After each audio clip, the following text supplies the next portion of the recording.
Oi, meu nome é Letícia Coutinho e eu vim te contar um pouquinho de como olhar para o meu sistema familiar me ajudou a sair dos relacionamentos idealizados.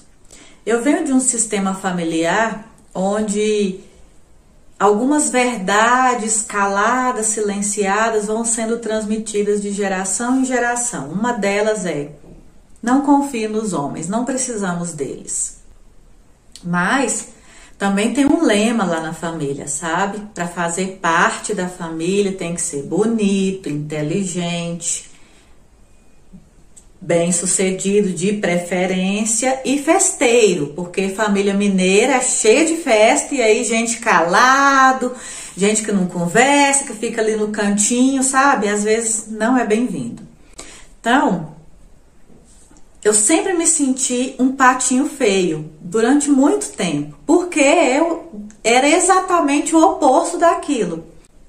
Mas quando eu fui para os relacionamentos, né, quando eu cheguei na fase de me relacionar com alguém, além desse sentimento de rejeição que eu trazia, ainda tinha as verdades inconscientes que são passadas, vem aquela lealdade assim: não, eu preciso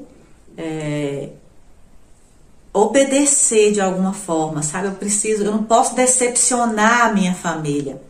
E aí, cada vez que alguém tentava se aproximar de mim, qual era o primeiro pensamento que vinha à minha cabeça? Deixa eu ver se ele se adapta ali ao meu sistema familiar. E aí, quando as pessoas vinham e às vezes tinham 3 qualidades, mas não tinha essas outras 2, era não.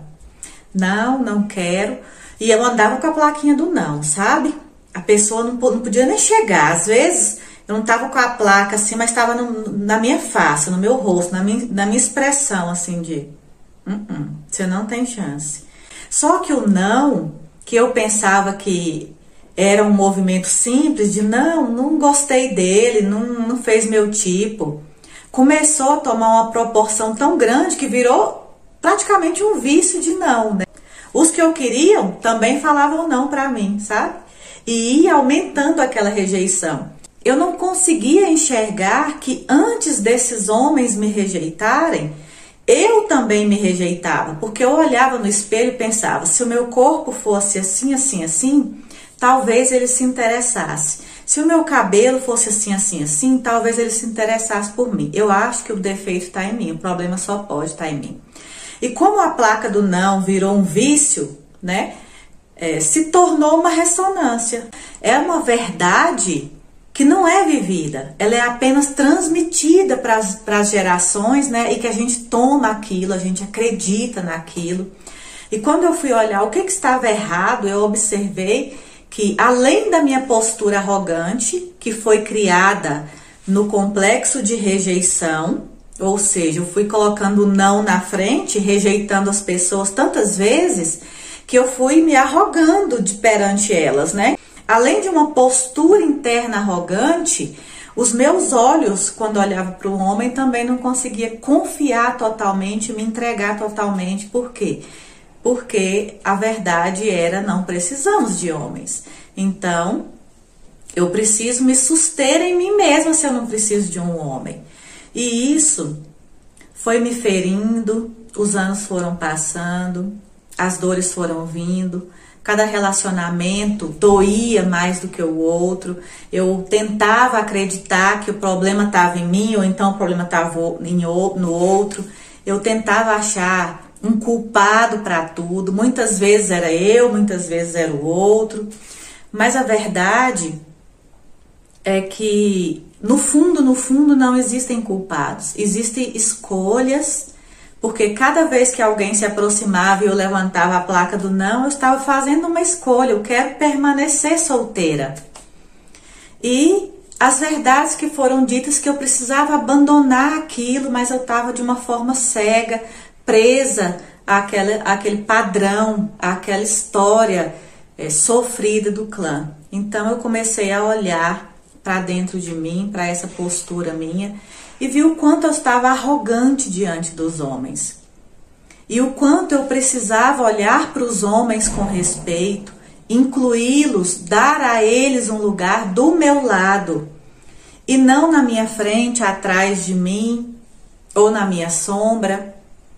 eu comecei a entender sobre trocas e equilíbrio. Às vezes eu dava tanto para ser aceita e não recebia nada em troca. Então aquilo subia a fúria ancestral, né?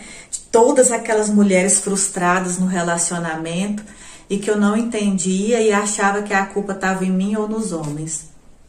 Quando eu passei a me comprometer com a história do meu clã, com a minha história de vida, fazendo um caminho de volta, identificando, né, tudo isso, olhando para a minha postura interna e aprendendo a me colocar no meu lugar, qual é o meu lugar e qual é o lugar de um homem na minha vida, eu comecei a olhar para os homens de uma maneira diferente, eu comecei a olhar para os relacionamentos de uma maneira diferente, me posicionar de uma maneira diferente e permitir que o idealizado ficasse no passado. E o mais importante de tudo, começar a aceitar pessoas reais, relacionamentos reais, pessoas com qualidades e com defeitos, mas que querem aprender, querem caminhar juntos, não olhando com o que nos foi ensinado, que ninguém vive,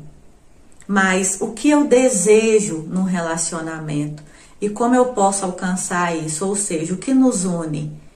E aí eu pude ir me desvinculando deste pensamento, não excluindo, mas me desvinculando desse pensamento para dar lugar ao real na minha vida.